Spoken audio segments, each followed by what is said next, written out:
So ask me the question and I'll answer Sure. it. Okay. So I'm wondering, is this the kind of thing that you think people can read the book and go off and do themselves, or is the book written to show them the opportunity and the potential and the means of doing it, but they really need to do it with somebody, be that a guide or a group that somehow is all committed to try this together? Yes and yes.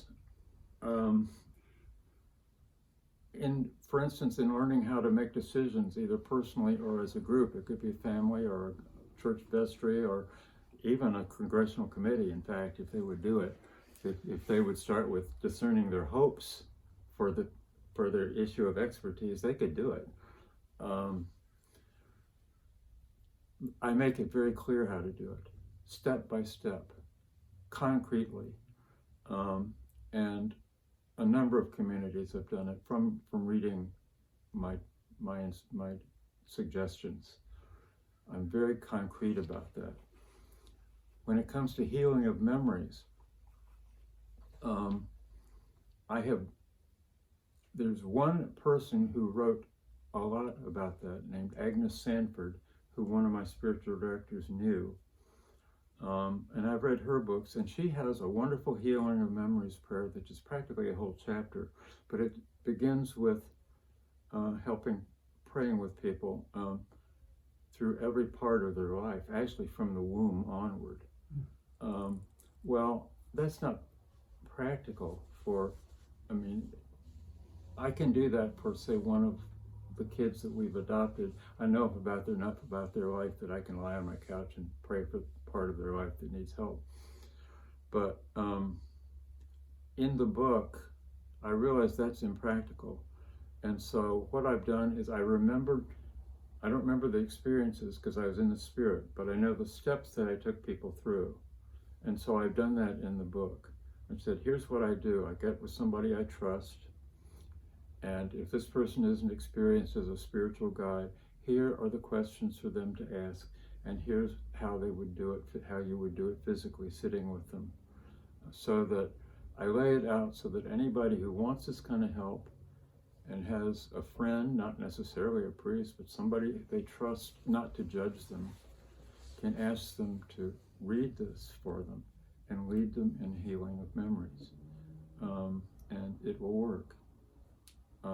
Now, I'm not saying part of the instructions is, again, no expectations.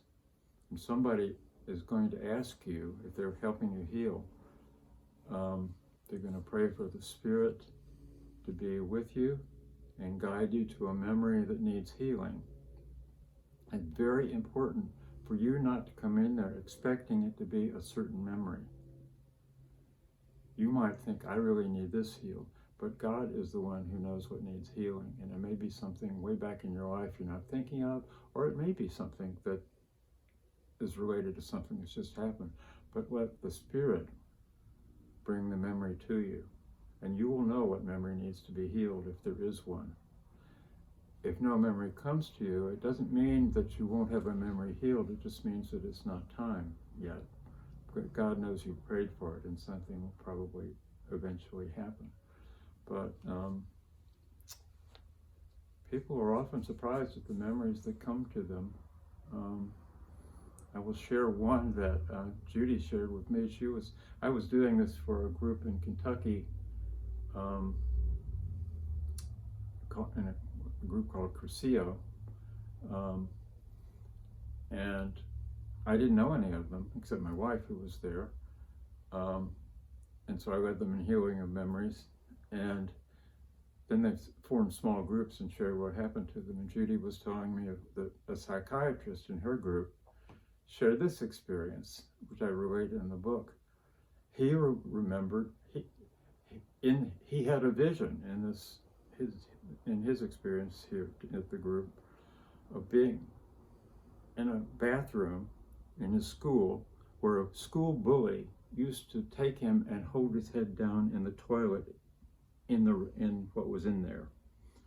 And so we had experiences happening in the healing of memories memories and has opened his eyes in the toilet, and there was the face of Jesus.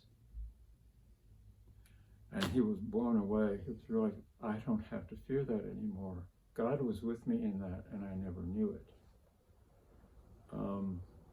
That is the kind of thing that can happen. He never dreamed that he was going to have that experience. It's the one that God gave him when I asked God to let people know what memory needed healing. God gave him that one.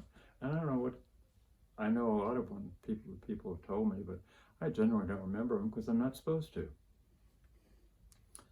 When I was with particular people, I was once, I think at one time, seeing about 30 people as a spiritual guide.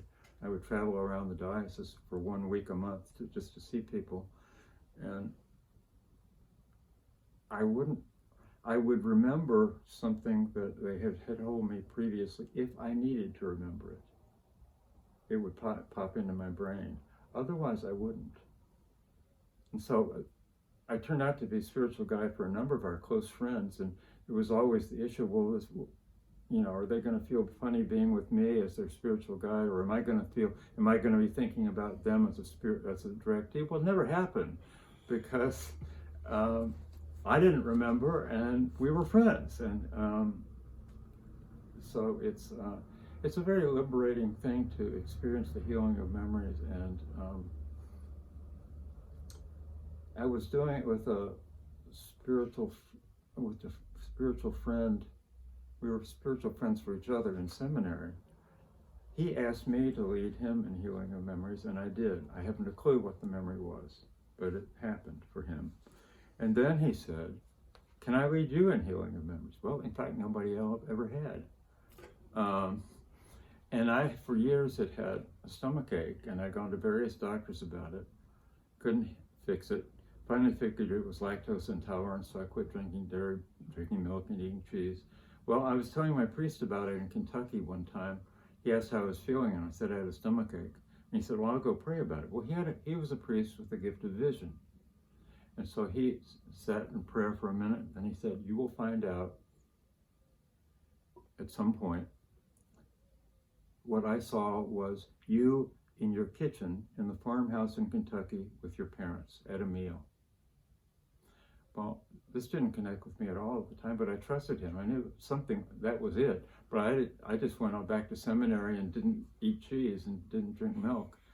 And so when my friend prayed for healing of my memories, what came was I was in the kitchen in Kentucky with my parents, who were always arguing at the table, and I was always trying to make peace, never successfully. And that was why I had stomach aches when I ate cheese, and because my mom used to make cheese dishes, and I used to love them. So what happened in the healing of memories was there they were arguing, and here I was trying to make peace. And Jesus came in behind me, reached his arms over my shoulders, in a gesture of peace toward my parents, and said, "Peace."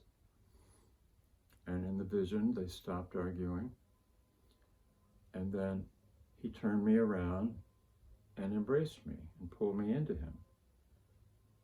Well, that night, we went out to dinner with a friend and his wife. I had the most tremendous experience of diarrhea that I had had in my life. And I had looked down at my stomach after this and seen it as full of bile. And what was going out was that spiritual bile. I've started eating cheese. I've never had a stomach ache since. I don't throw up. And when I went back to visit my parents a year later, my mother by that time was in a nursing home, and my father, who had been very impatient with her, was very loving. I thought, boy, it worked long distance. Hallelujah. Yeah.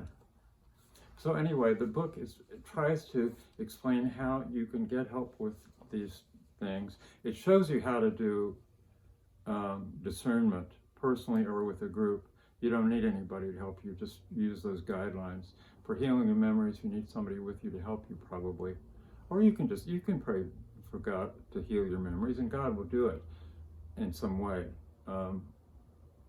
Doing it with somebody else is part of the grace of learning companionship and trust. And so I think it happens easier when somebody else is with you whom you can trust. But make sure it's somebody you can trust and somebody who's not going to judge you, because you never know what's coming out.